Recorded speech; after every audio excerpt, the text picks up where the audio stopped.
So hi guys, for today's video, gusto ko lang ipakita yung aking cute little hat. Cute. Actually, palikod yan dapat, pero hinarap ko para makita nyo lang yung pointed something. Yeah, this is my witch hat. It's red, and I have different colors of it. Wala lang, gusto ko lang ipakita sa inyo. And now, dahil tiningnan nyo at nakita nyo at nakichismis kayo sa video ko, ay bibigyan ko kayo ng isang tarot card reading advice for this coming week. Okay? So this reading is for you and I hope it will resonate with you. So ayan, we will be using a steampunk tarot card deck. Ang cute lang din, or baka ako lang din may trip ng design na to. Pero this is so beautiful cards. Okay, the first card is the Ten of Pentacles reverse. And the next card is Knight of Cups reverse.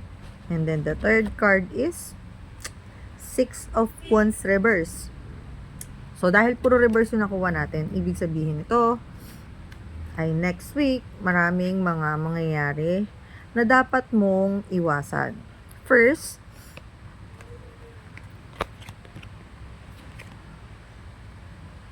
yung mga deals with other persons na akala mo ay makakapagpaayos or makakabuti sa'yo, ay pag-aralan mo munang mabuti dahil baka mali yung pagkaka-interpret mo sa usapan nyo or may mga dapat kang linawin na bagay-bagay sa mga deals nyo para hindi naman bandang huli ay masira lahat ng inyong relasyon or pinag-uusapan.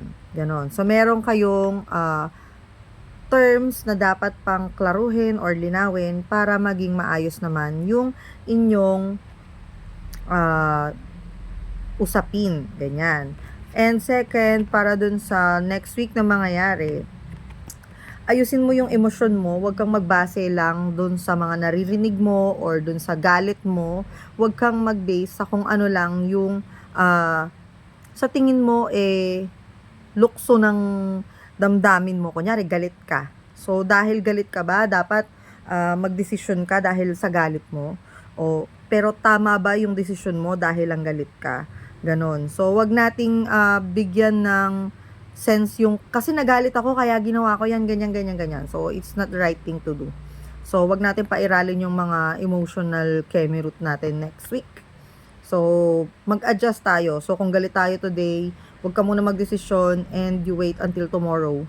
Then you decide. Pag ganun pa rin yung sitwasyon, pag ganun pa rin nag-come up pa rin na kailangan na talagang may palitan na gawain or i-stop na usapan, ganyan, then you do it. Pero, hindi agad-agad on the day na nagalit ka or on the day na wala ka sa sarili mo.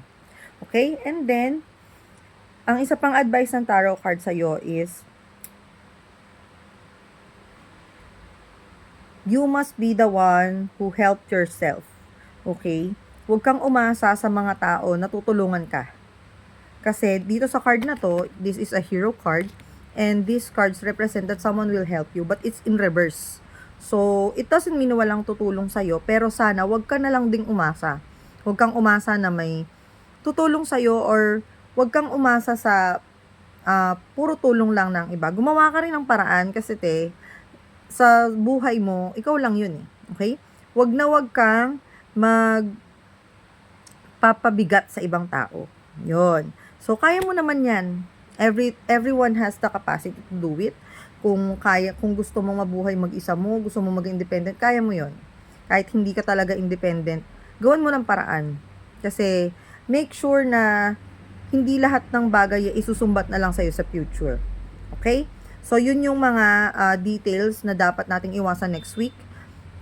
Hindi man lahat ng cards ay makaresonate kayo or hindi nyo man ako na-gets.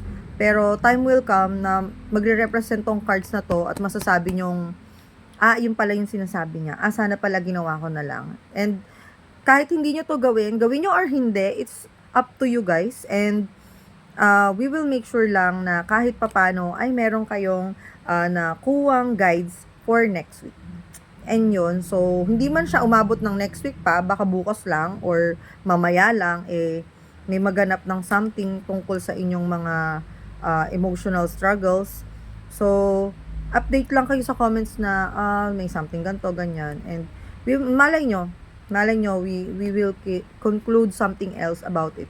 Okay? Kasi general yung reading. So, pwedeng tungkol siya sa love, pwedeng sa career, pwedeng sa money, pwedeng sa mga ibang karelasyon nyo, ganyan. Okay? So, hindi siya nag-end up dun sa sinabi ko lang. Palawakin nyo na lang. I-broaden up nyo yung sinabi ko. Okay? Dun siya magre-resonate. Okay? So, guys, I hope dumami pa yung inyong mga susunod na mapapanood na gantong video kasi sobrang busy talaga. Sorry kung hindi ako nagko-conduct ngayon ng tarot reading ng clients kasi andyan naman si Thea to assist you guys. So, all of you must PM na lang Thea, okay? So, bye! Thank you for watching!